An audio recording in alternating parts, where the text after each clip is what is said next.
So up into the Chelsea skyline, the year is 1820. This is all countryside. Westminster is over there. The parish had a little church over the other side of the river.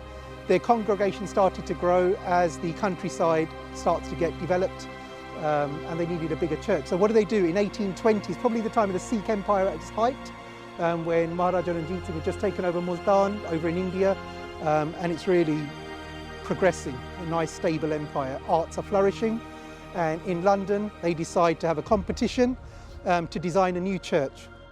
James Savage had designed a church like this, and this is in a style called Neo-Gothic, a revival of the Gothic style of architecture. Now that Gothic style you can see in Cambridge and in Oxford, in all the popular universities, but we had already moved on to very modern Greek-Roman architecture. But Chelsea's decision makers took a punt and they said, no, we'll go with Gothic, and because it's 1820, they'll call it Neo-Gothic. So what's it got to do with Sikh history? In 1947, the Punjab Frontier Force was going to be divided as an army and go to Pakistan, the new country of Pakistan. The call goes out from the church, the garrison churches.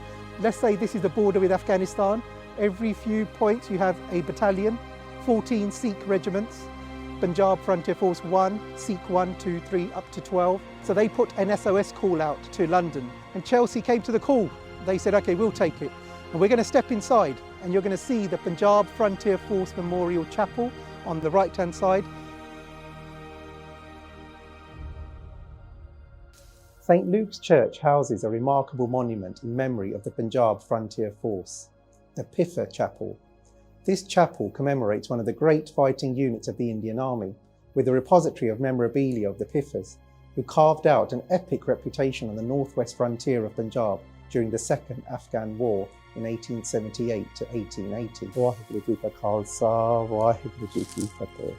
This regiment, although it says 1st, 2nd, 3rd Sikhs, they're all battalions of the Punjab Frontier Force, and they were what was called a class company regiment. So there were many classes. By the class it means community. So there were Sikhs, a company of Sikhs, there would be a company of Muslims, there'd be a company, even Muslims would have Dogras, they would have Punjabi Muslimans.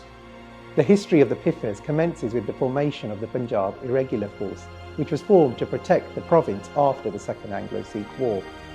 Having faced the Sikh armies on the battlefield, the British recognised the stalwart Sikh soldiers as formidable warriors and began to raise military units in the province. So with the partition in 1947 of the Indian subcontinent and the creation of India, Pakistan and Bangladesh, there was some anxiety amongst the Pifas about the memorials that were in the garrison churches in the Punjab region. The story of the Punjab Frontier Force Chapel starts.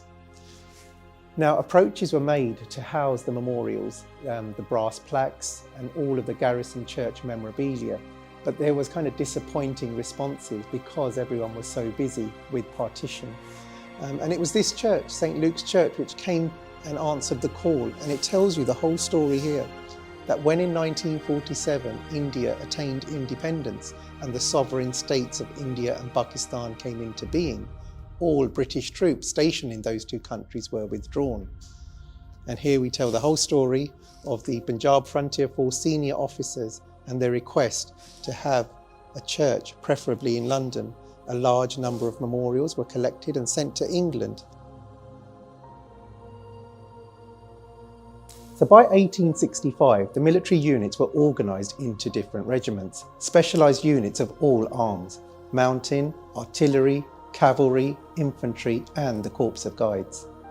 Regiments of the Pifas served with distinction not only on the North-West Frontier but also during the Indian Mutiny of 1857, the Boxer Rebellion in China 1900, the First World War 1914 to 1918 and the Third Afghan War in 1919. The Indian Army was a volunteer regular army with no conscription, and a recorded oath of the 4th Punjab Infantry makes for interesting reading. The oath reads, I, inhabitant of, son of, swear by the Guru Granth Sahib Ji, that if I tell a falsehood, may the Guru Granth Sahib Ji cause misfortune to descend upon me, that I will never forsake or abandon my colours, that I will march wherever I am directed, whether within or beyond the company's territories, that I will implicitly obey all the orders of my commanders and in everything behave myself as becomes a good soldier and faithful servant of the company. And failing in any part of my duty as such, I will submit to the penalties ascribed in the Articles of War which have been read to me. So for me this provides some interesting reading, because we often hear, why were the Sikh soldiers so loyal to the British? Why are we faithful servants to an empire or a king that we do not know? And this oath kind of helps to piece that jigsaw together.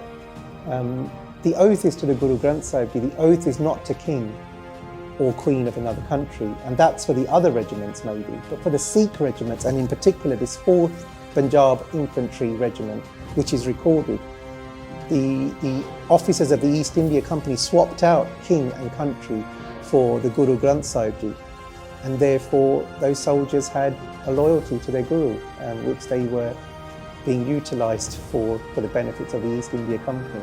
Just makes interesting reading.